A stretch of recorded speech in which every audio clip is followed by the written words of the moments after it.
Oh, here I am in the same sweatshirt for the 500th time.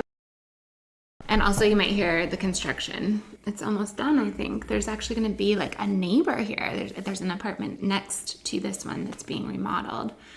And I think this weekend or next weekend, maybe it's next weekend because I think I'll only be here with one more week of overlap. But there's going to be a neighbor. There's someone else like renting that apartment. So that's kind of exciting. And she said it's a guy, which after German person, I really had this major reflection on who knows how much of this I'm going to share because it's just so vulnerable. But I am stuck on someone else and I have no interest in dating anybody. I have no interest in putting myself out there, and I don't know. And a part of me thinks it's so toxic and I hate it. There's all these words. I hate also like YouTube University and TikTok where no one should be, I don't know. I also don't know if I believe that. I was going to say no one should be educating themselves, but actually I feel like sometimes it's the only viable source of information. But there are these words and phrases like limerence, which is like you're basically delusional about a situation or a relationship, and then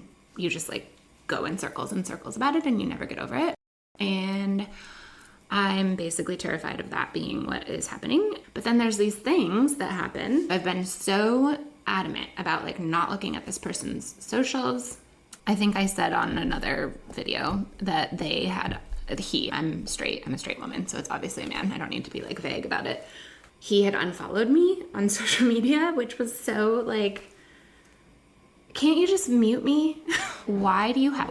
That's such a like, why? I don't understand. I don't understand it. I feel like my profiles are public.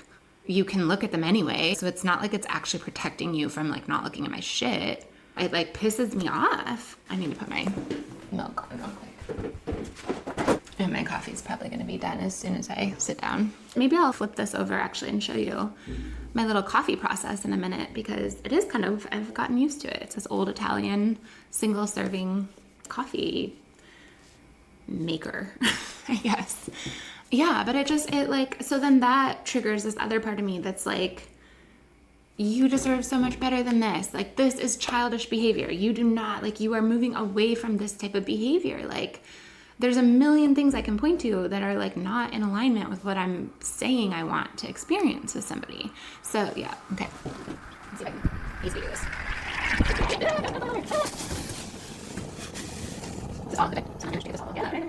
So yeah, this little guy, you like it's way too hot now, so I can't like take it all apart. But it also can burn this counter because this is not actually stone, even though it looks like it. It's like I think it's like a epoxy, and like literally this thing is like, so I mean obviously you can see it's like black. But what was I even saying?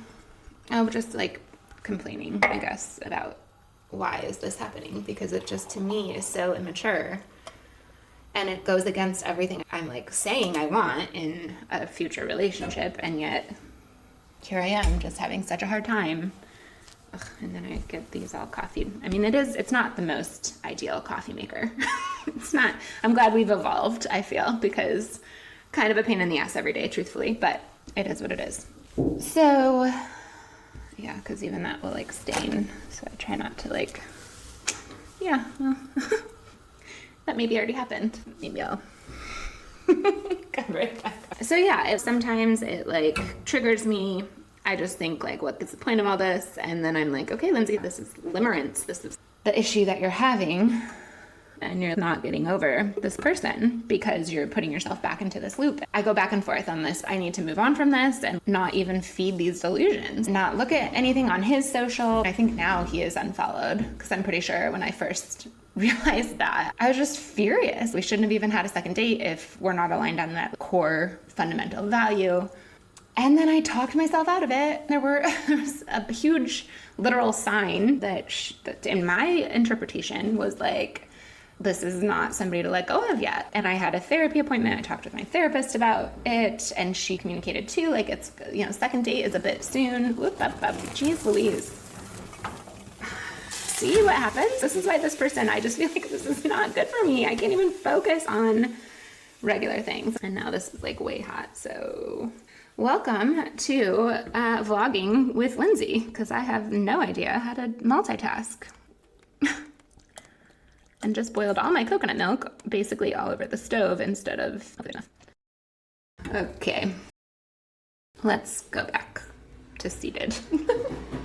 So after the first little like 3-day, it's not even a breakup because this is like not a person I've established a relationship with, but we stopped talking. I re-established communication and apologized, and he was great about the apology. Seemed very adult, seemed like green flags. And my therapist and I had talked through in relationship, like any friendship, romantic relationship, family relationships, whatever, when you connect with somebody and you understand their perspectives, yours also can shift. And that's not bad. Sometimes it can be negative. There can be things about it that are negative. However, there can be things about it that are really positive. And yep, burp confirmation. That's like human evolution. Like we learn from the people we're around, good or bad. The point of my therapist was not to like, let's go in and change each other's minds, but like, let's get to know each other because it's only 2 dates and see like where this topic lands in a few months' time. And that's what we had talked about, was like, okay, how about we shelf this for the next couple months and get to know each other better, and then we can come back to this topic and have a better foundation just of friendship, even connection in any capacity. Now, granted, like my therapist also was like, don't fall in love.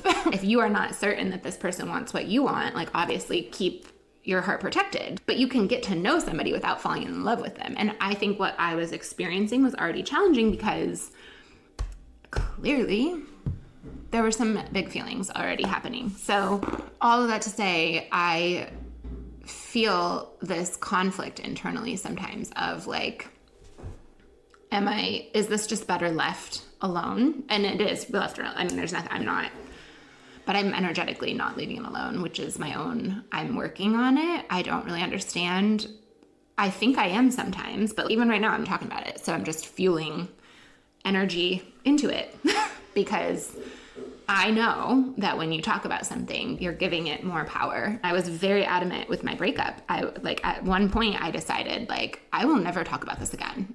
Never is a big word, but at that season and that stage, I was like, I don't want my friends to talk about this. I don't want to talk about this. If I feel feelings, I'm going to like write them down and burn them. I want this to be gone. I want it out of my life. I don't want to give it any of my energy. And I did. I was like a vault. And I still, in a lot of ways, am. So I know there are ways that I have the power and the ability to stop this. And yet some part of me doesn't want to do that.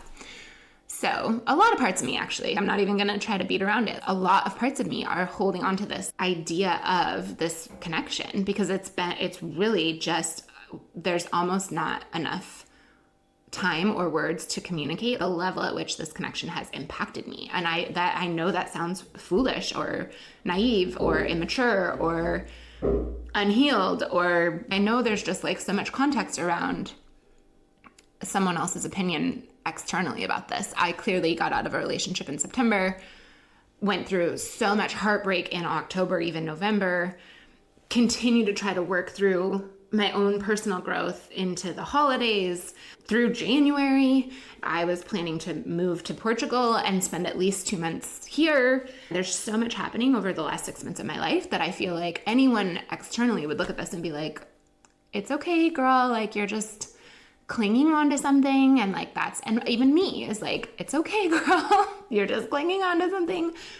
But then there's these other things. So I'm gonna just share an example because I broke down a little the other day. I had this cacao ceremony that I am gonna talk a little bit about. In the cacao ceremony, this person came up very clearly, and his role in my life came up very clearly, and it was a meditation that I will talk about because it's powerful for me. I think it is possibly life-changing. What I can say is that I broke down after this ceremony and looked at this person's social media because I'm just a girl. And actually, I was a little bit surprised because he was not as active as he had been prior to me stopping the stalking. I'm just going to keep talking. Because honestly, maybe that's an indication that this story doesn't need to be out in the world. We'll just see. I checked his social media. And when I say checked, I'm not even going to lie about my own downfalls or my own challenges. I have deep dove into this person's social media. I've watched every video, probably. I've looked at every picture. This was like in the context of us establishing some form of relationship. This was not in this time period that I'm trying to like move forward. But prior to that, when we were still in the early parts of connecting, it was almost like a movie. I couldn't even stop myself because I mean, this is years. It's terrible. It's so embarrassing. But this is like the history of his life over the last however long he's been active on social media. And I really feel like that's probably a terrible thing to do. So again, I would imagine any dating expert would be like, you know what you shouldn't do? Go into people's personal history that they've shared publicly and indulge in understanding them when you actually don't know them at all, because it creates a bond that's not based on your actual present current reality and also who this person is. So like, I just think about myself, like if you go back on my shit, like, I mean, I think I've actually probably cleaned up a lot of stuff just because of like my divorce. And then even this last relationship, we went through a breakup at one point, and I feel like even then I was like, wipe. But I'm sure there's stuff. And even professionally, I mean, God, if you look at some of my professional content, like from however long, I don't even know, I feel like it's very cringy. Even this is probably, I mean, whatever, I don't care. It's all relative. Somebody can judge any part of social media as like ick.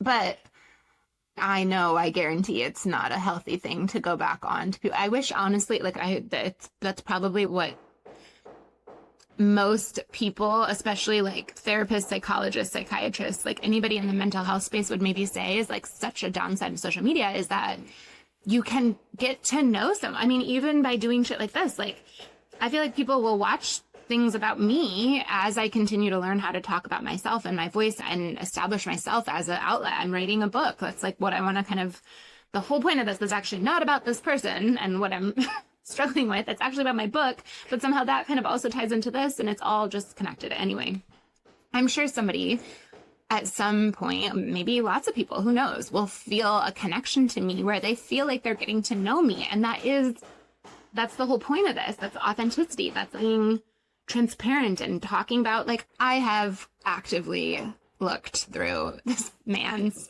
life, and it's only the highlights, because nobody's going to post the shit that's really actually happening, unfortunately. And that's my hope with this. I do want to talk about the stuff that's actually happening, where somebody can be like, oh no, somebody help this girl, because it's real. It's who I actually am. I can put myself together and I can be this really powerful business focused entrepreneur, and I can strategize and help other women. I can do all these like cool big things. And I'm still also the person who lays at night and spends at least a half an hour, maybe more, on this person that I'm maybe infatuated with, like going back through social media things that I've already looked at. It's nothing new. It's shit I've already looked at. Anyway, in this process, I see a profile photo. He changed his profile photo recently. And so then I'm re-looking at all of his profile photos that he's chosen for the last however long. And one of them is just like the most incredible photo. Like there's something about his face and smile that just, I don't know. It's almost like, okay, actually, I do know. It almost feels like a mirror. Like it almost feels like I'm looking at myself, looking at this guy. And it's so weird because it's just his smile and the way he's smiling with his whole face. And it's just like a bright light. I don't know. And so then I'm like, holy shit, that is what it is. It's like looking at a mirror. And then I pull up my profile photo, like my current photo that's like right now. And this is crazy. So again, I don't know if this will ever be public because this shit's crazy. But I put the two of them side by side and I literally was like, oh my God, look at us. Like, look at like just this concept of the two of us. With any of my exes, I would not say that you could see on our faces, just this, it's not even like a similarity, because it's not like we look like each other. It's something different from looking like each other, because I don't actually see that physically. It's just the way that we're smiling. It's the way that we're like, I don't know. I really don't know. And even if at some point we were in a relationship, I would really want to keep that part of myself private. So like, no, you'll probably never know what I'm talking about, and that's totally cool. But regardless, this is the point of the story, is I'm like just in my delusion about this, and totally like, oh my God, like why, what is this? Like, why is this feeling this way? And why do I see these similarities that maybe truly, maybe nobody else sees? I haven't even told any of my friends I'm doing this. It's batshit. So I have no feedback. I have no feedback on this ridiculousness, but I personally am just looking at it going like, this is wild. Why is this happening? And what is happening? What is it? So anyway, then I'm just trying to talk myself out of it, and trying to also be like, go to bed and stop doing this shit. You need to stop. And so then I'm like, okay, one last thing. I look at my date, and I posted it in September of 2023, I think was the, or no, 2022? I don't remember, but my profile photo. And so then I was just kind of like, oh, wouldn't it be wild if we shared the same profile picture around the same time? Like, what if it was in the same month, whatever. You ready? I X out of mine, pull up his, look at the date. He posted on September 9th. It's my birthday. I can't process this shit either. I can't, because then I'm like, what? Like, and he didn't know me. We didn't know each other. This is years ago, like years ago. So again, my thought as I'm like weighing back and forth, like, are you crazy? Why are you doing this shit? You need to stop this. And then also this other part of me that's like, well, but maybe there's a correlation. Maybe there is something here. Maybe you're not crazy. Maybe there is like, maybe these are signs from somebody, something. Maybe this is whatever. My birthday? My birthday? Why would I even think to look at the date? What are the things that are telling me to do the things that I'm doing, and then having them echo back to me any form of non-delusion? Why couldn't he have posted that on any other date? And why couldn't I have just not had that thought? Why wouldn't any of those possibilities exist where I could just be like, you're crazy and you need to go to bed and close the laptop? And like, that is a normal thing to do. That would be a normal thing to do. Just close the laptop and go to bed and be like, this is wacko shit, and stop doing it. But I didn't. That's not what happened. My thought was maybe we posted it around the same time. So the only logical correlation I could come up with was, maybe, wouldn't it be crazy if we posted it in the same year? Wouldn't it be crazy if it was even in the same month? Wouldn't it be crazy if whatever? Oh, it's crazy. It's crazy that he posted it on my birthday. It's crazy. And I don't believe in coincidences. So, feeds my delusion. My delusion took off. Rest of the night, delusional. Rest of the night, delusional. Done. Delusional. Like, how, like, I just can't, I really do feel guided in my life all the time, constantly. It never ends. It's a blessing, so I don't want to say anything outside of it being a blessing. It's a total blessing, but it sometimes feels overwhelming is the right word. It feels overwhelming. I feel crazy a lot of times. I have had crazy experiences in my life that don't logically fit, don't make sense, if I talk about them, I have to be very careful. And I'm trying to not be careful anymore. I'm trying to be more vulnerable around these crazy experiences I've had, but I have pages of them. I have so many insane, wild experiences that are just like, you made that up. She made that up. There's no way that's true. And it's true. And there's no, how would I make it up? What would I make up? Like, anyway, going into that, I do this cacao ceremony, which even, I almost didn't go. Lots of story around that. Why does this look so watery? That's not good. Maybe I should stir it. Oh yeah, that's better. I mean, it's still not, I'd love a real strong coffee.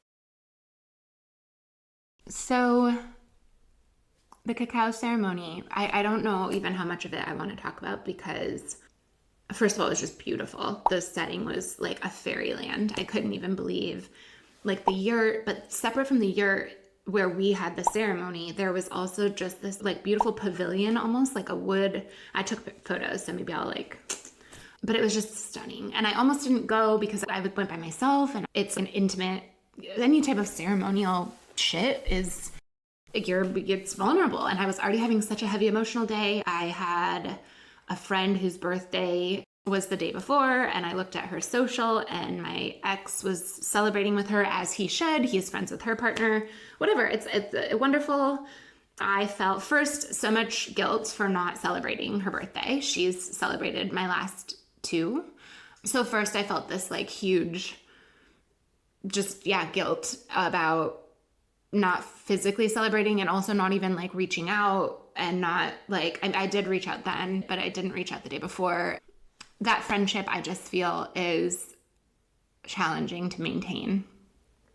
And I know she'll watch these because she's a beautiful person and a beautiful friend. And I hope someday our friendship evolves again. I hope it comes back. But right now it's too hard to maintain. And that hurts. It clearly hurts now.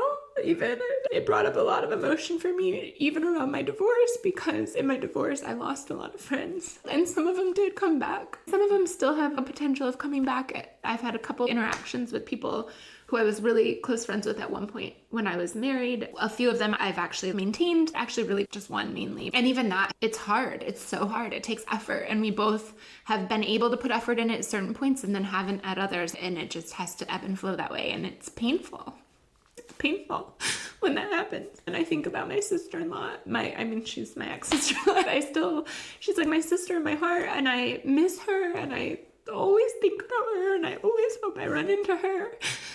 But I know the boundary, and I know that, that relationship also had to change and ultimately end, and it has not come back around, and I don't think it probably will, and that sucks. It sucks when you love a friend and you have to let go of the friendship because it brings up too much emotion, clearly.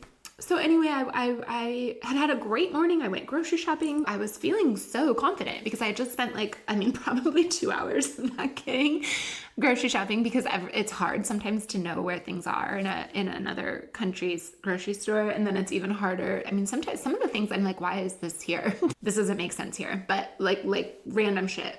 And then my ego, I'm like too worried about asking for help because I can't speak Portuguese, and even my attempt at broken, it's not good. I'm really struggling with Portuguese. I'm really struggling with it. And a couple times I have asked, and the person who I'm asking does not speak English, and that's because we're in a smaller area than Lisbon.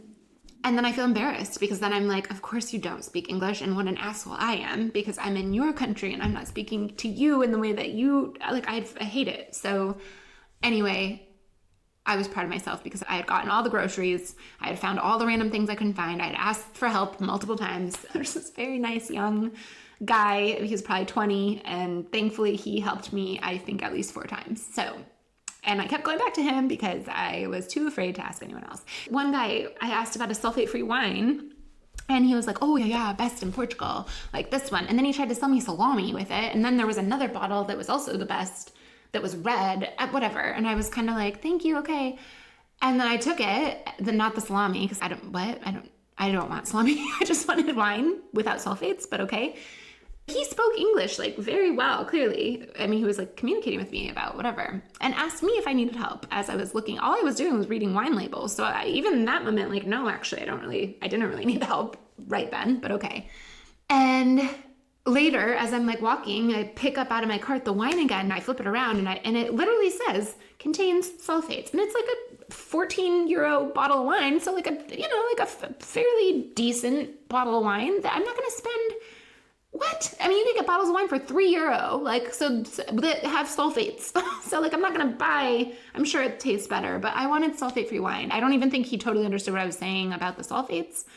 Although sulfate-free is it's something that you would know about wine if you're actually recommending wine.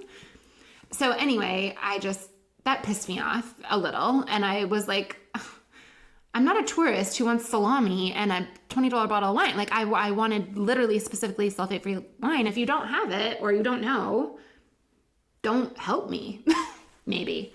Anyway, I was proud of myself for catching that it was not sulfate-free, putting it back, and then also getting everything I did need, asking the right person for help, whatever. And then I go to this coffee shop on my way back home, and the woman was really, honestly, she was really rude to me.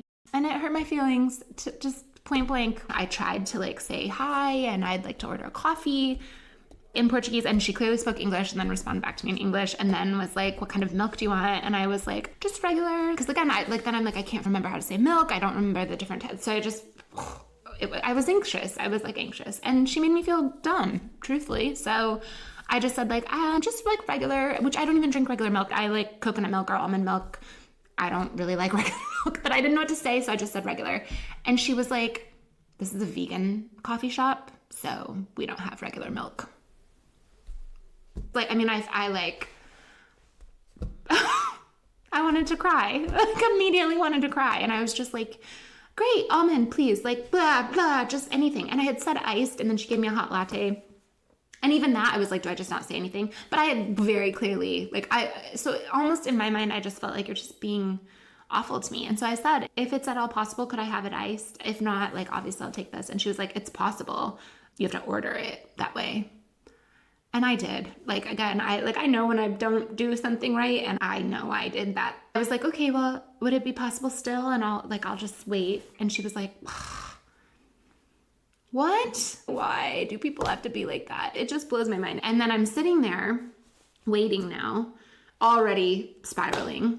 And I pull up my social media, and there's my friend, and there's her stories, and there is my fucking ex and our fucking dog. And I just, visceral. Why does he get her? It like put me on a loop of emotion. And then I drove to the beach. I like cried and cried. Yeah, I was like yelling and screaming, truly, because I haven't really felt anger around this. I've really controlled or suppressed, let's call it suppression, a lot of my anger around this entire situation that is so unfair. There's so much of it that feels so unfair. So spiraled.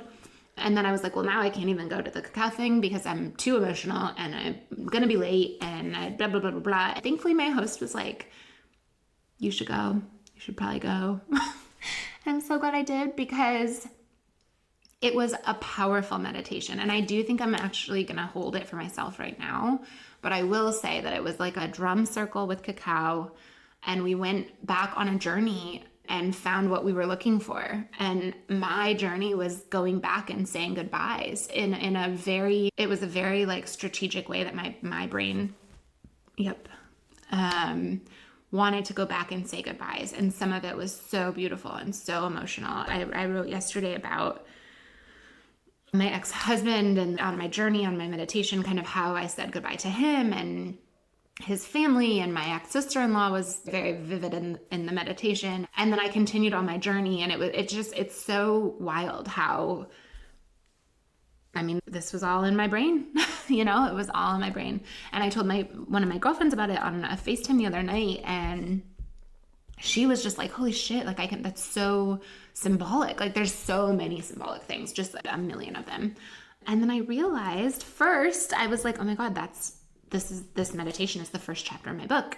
And then I was like, oh my God, and the end of the meditation is the last chapter of my book. I've already been actively writing this book, how I've imagined, but it's felt stuck. It doesn't feel right. And I thought it was, honestly, like I was like, I got this. I'm going to finish this in Portugal. It's going to be good. But the way I was trying to communicate my story there just was a gap. There was something missing. And then I've realized over the last couple of days, just processing and marinating on this meditation, that the meditation is my book. The meditation's my book. It's my whole book. It's my whole first book. It's crazy. And I could write it all. I could write it all today. I'm not even kidding. I could literally, if I just sit down and write, and I know it's right here. I like feel it. It's like bubbling up. But everything I've written before is not my book. This is my book. I journaled just the other day before the cacao ceremony. I put something about my book, about wanting to have that done and solved, and a publisher and a path and finances to move forward. Because again, I mean, it's expensive. There's a lot of processes that come into play if you want to become a published author. I wrote, basically, I want this to solve itself, please. Like I talked about the other day, I want this to solve itself. I think it solved itself. Not all the pieces are in place, but like, this is a cool story, and it's my story, but it's in a way that is so unique. I've wanted to play with fiction and nonfiction because my life is, like I said, there's so many things that could very easily translate as fiction, but they're real.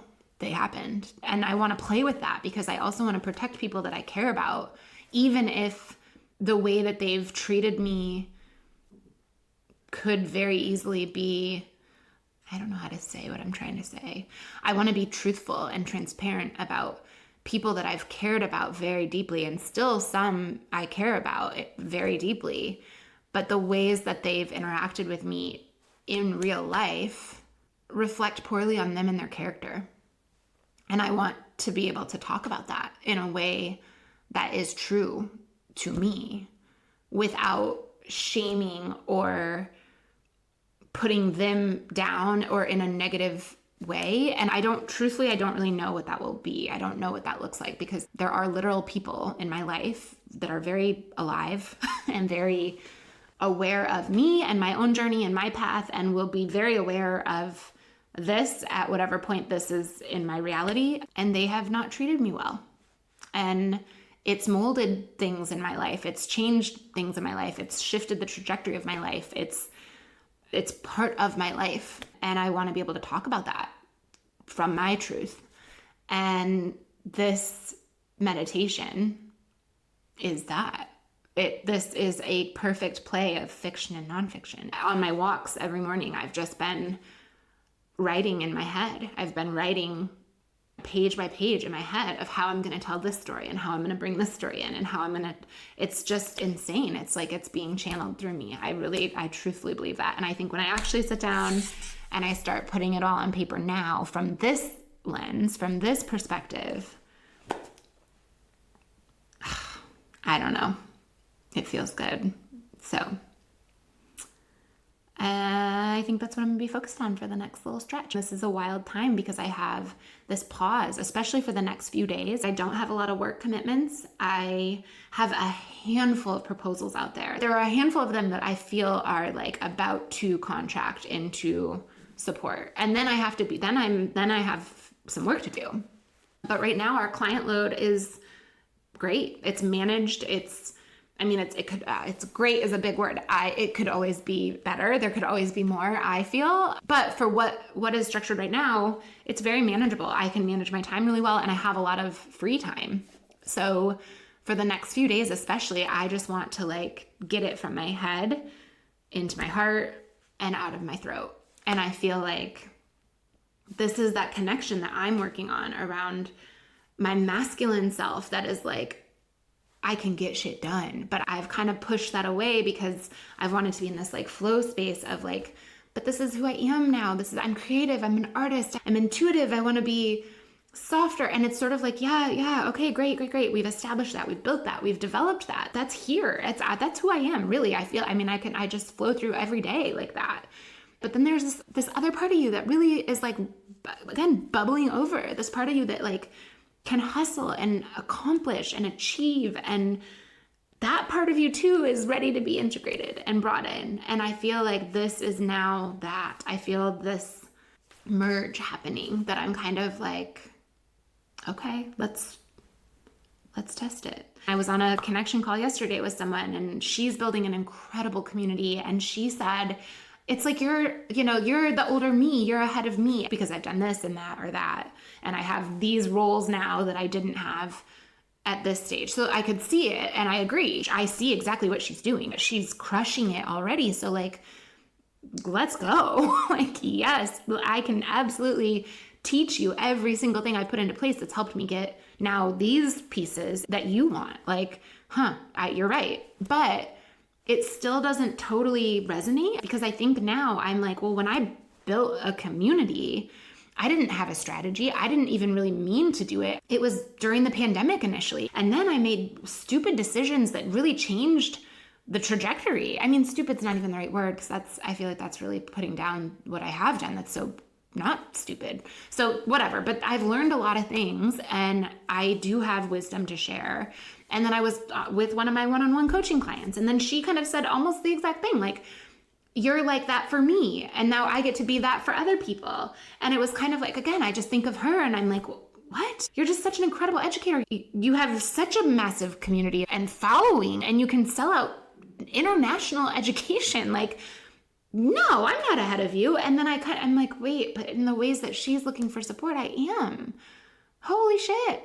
That's why I'm doing this. Like, the reason people are hiring me, paying me with their money, is because I am ahead in different ways. And it doesn't make me better or less than in any capacity. It's just, this is now my ability to turn around and hold somebody else's hand and say, hey, I wouldn't do that. That is so expensive. So don't do that. But also maybe try this, because this worked really well. And if you just skip over this part, like, man, this part's really fairly simple and easy to implement, and it can help you grow really quickly. I'm actually in a new stage of rebuilding community. I'm starting over, and I'm not hiding behind a brand. I'm the brand. It's me. I'm rebuilding a community. I'm going through right now this shedding and this quiet and this doubt of, like, am I even capable? What if I fail at this? Then how can I be a community expert? How could I be a consultant on community if I can't rebuild a community myself?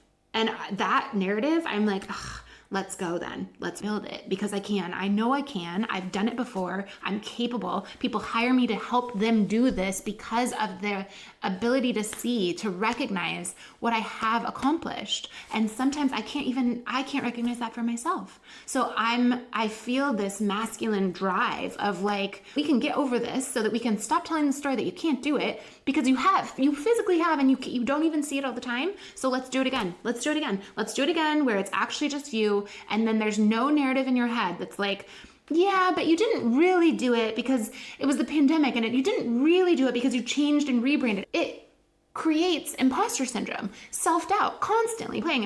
And I now am in a stage where I need to prove to myself that the wisdom I've acquired, the knowledge, the lessons, the money I've spent, the real money I've spent to get this information, this knowledge, by trial and error, by testing different avenues, different ways, I have learned shit, and I can reestablish myself as Lindsay, building community. Totally different community, as an author, as a keynote speaker, as a vlogger. Ew. I can do it.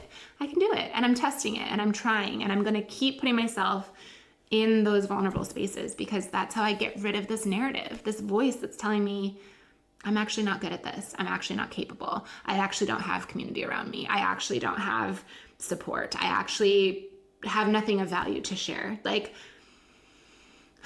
okay, well, let's do it again, because you can't believe in your own self. So let's put it to the test again. Here we go. I feel like all these little things I'm doing right now that maybe feel sometimes to me, and most likely to other people who feed this narrative for me, but it's cringy. It feels cringy. It feels like I'm talking about shit that's over my depth. I don't know, because it really is the most honest and real and authentic I've ever been about my own life. Like, this is my own life. This is my own experiences that I'm willing to share. How can it be cringy? How? It's my life. It's me. Like, I'm not cringy. I'm a person. I'm a valuable person with wisdom and love and intelligence. And I can't be cringy because who decides that? That's not real. So I know these things, but then that little voice, man, that voice. So I have the outline of my book, start to finish. I know exactly how I want to write it. And now I just have to do it and build the community around myself that does support me. I was coaching on having empty seats at your table and sitting there with pride, sitting at your table and recognizing these empty seats, I made sure they were empty. I cleared them. I got people up and out. And when I couldn't do that anymore, I got up and I moved to an empty table myself. And I said, you will stay there then. You're not going to leave my table. I will leave yours. Fine. Okay. That went in a different direction than I thought it was going to go. Okay. And I think that's enough. I think that's enough for today. You'll see me in this. Oh, these are called jumpers, by the way. My very cute host daughter, who I just am so obsessed with and think she's just God's gift to the world, was saying something about jumpers. And in my head, I think like romper, you know, I'm like, who wants more of those right now? It's cold, like whatever. But then she was like, oh, my jumper, and then grabs her hoodie. And I was like, oh, jumper. This is a jumper. Who knew? But you'll see me in this jumper a million more times because it's the only one I've got until the end of March. And unless I should buy one. That's possible. It's possible to buy another hoodie. But yeah, okay.